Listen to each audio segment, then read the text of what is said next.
tourism. Yes, Mr. Speaker, I agree with the Minority Floor Leader, and again, I will join him in this effort. Yung pang-apat po na binanggit ni ating Minority Floor Leader, ito pong Philhealth. Mr. Speaker, I have already filed a motu proprio investigation on this. Noong pong during the COVID, pinag-uusapan na po to. Ang isa sa mga bagay na sinasabi ko kay General Morales at the time, sabi ko, Sir General, tingnan niyo po yung case rates. Kasi Mr. Speaker, ang naging problema ng case rates, doon po sa mild pneumonia, sa case ng COVID, ang pinakamababang babayaran nila sa isang ospital ay 43,000 pesos. Pero pag ang isang pasyente ginastos lang 20,000 pesos, babayaran pa rin ng Philhealth ng 43,000 pesos under the case rate system. Mr. Speaker, sinabi ko kay General Morales, dapat actual cost.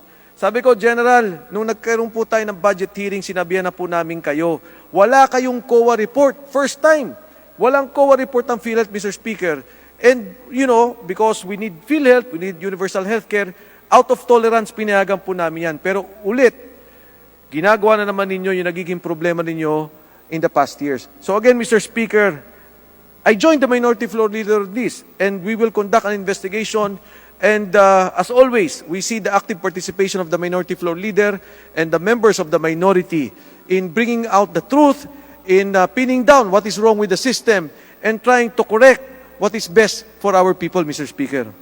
Sana nga po mapunta sa committee ng aking kaibigan, Congressman Defensor, yung resolution namin para imbestigahan po ang Philhealth. Dapat kinakailangan na with dispatch. Mr. Speaker, I agree with the Minority Floor Leader at siguro talagang kailangan po nating imbestigahan to dahil sa aking pong pananaw, may sindikato na po talaga sa loob. Hindi simpleng policy problems po to, Mr. Speaker, pero talaga po may sindikato kung nakikita. And no less than the General Morales, his team, yung pong nag-resign ngayon, Mr. Speaker, are the individuals he brought into Philhealth na hindi na nakayanan, and they all resigned, Mr. Speaker. The first to resign, Mr. Speaker, was his Chief of Staff.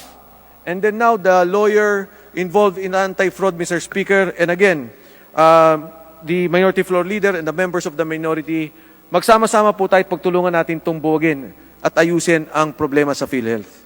I agree, Mr. Speaker. Alam nyo, narinig ko yung statement ni spokesman Harry Roque. Sinabi niya na gusto niya ma-abolish yung PhilHealth. Gusto niya. Baka kampihan ko rin yan. Baguhin ang pangalan, tanggalin lahat ng mga tao dyan, palitan ng bagong tao. You know, yun ang maaari nating pag-usapan yan. Thank you, Mr. Speaker. Mr. Speaker, binanggit ko po itong mga investigasyon na to na ginagawa natin sa Kongreso. Just also to clarify na tama po yung sinabi ni Minority Floor Leader, we do not have a perfect government. We do not have a perfect executive branch of government. At kasama po tayo, the legislative body, the legislative branch of government, in helping out, trash out the issues of the national government. At kaya nga po, nasabi ko to, Mr. Speaker, yung mga investigasyon na ginagawa natin at patuloy na ginagawa, sapagkat ito rin po ang hinihingi ng ating Pangulo, na hindi naman po tayo umuo sa lahat, na hindi natin ibaliwala ang mga nangyayari, at takpan ng ating mata, takpan ng ating mga tenga, huwag makinig sa tao. Ito po yung mga problema na kasama po tayo tulong-tulong na nag-a-address.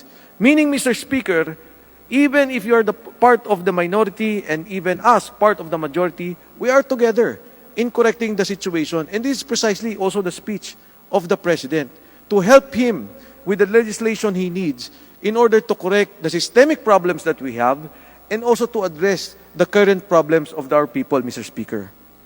Kaya nga po sinabi ko, Mr. Speaker, Your Honor, na dapat tayo magtulungan, huwag magturuan, Mr. Speaker. Yan po ang aking sinabi.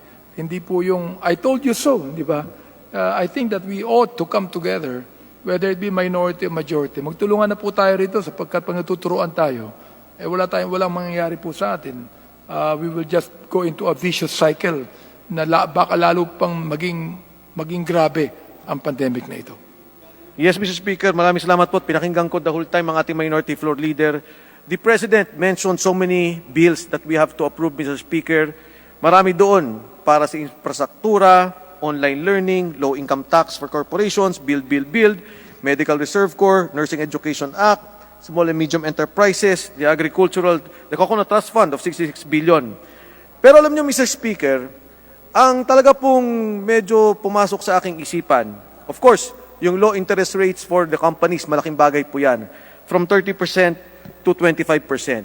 Yung pong e-business, yung platform at saka e-payment para sa mga pag-aaral, napakalaking bagay po niyan. Pero tatlong bagay po, Mr. Speaker, ang pumasok sa aking isipan.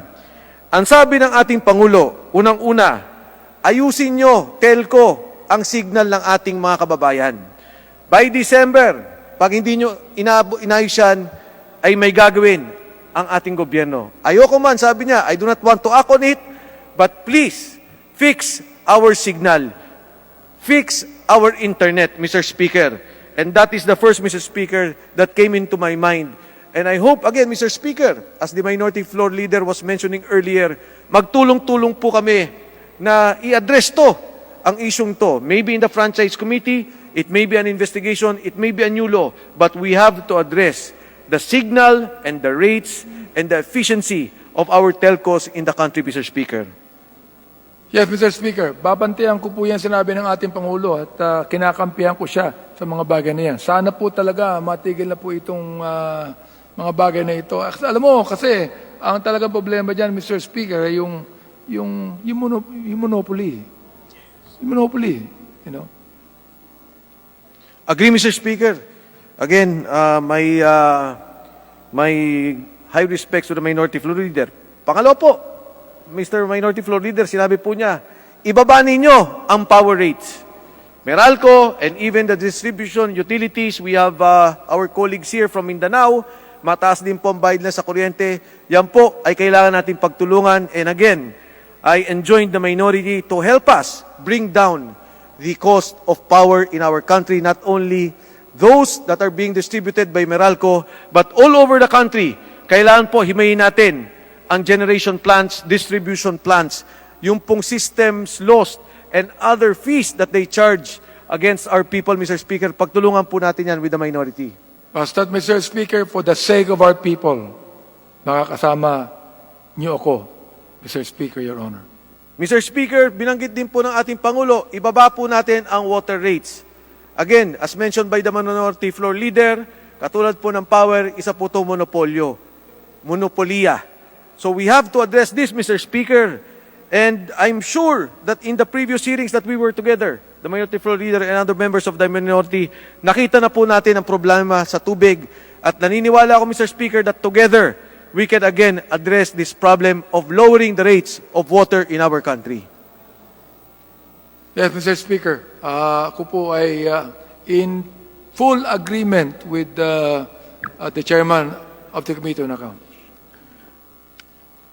Mr. Speaker, Session suspended.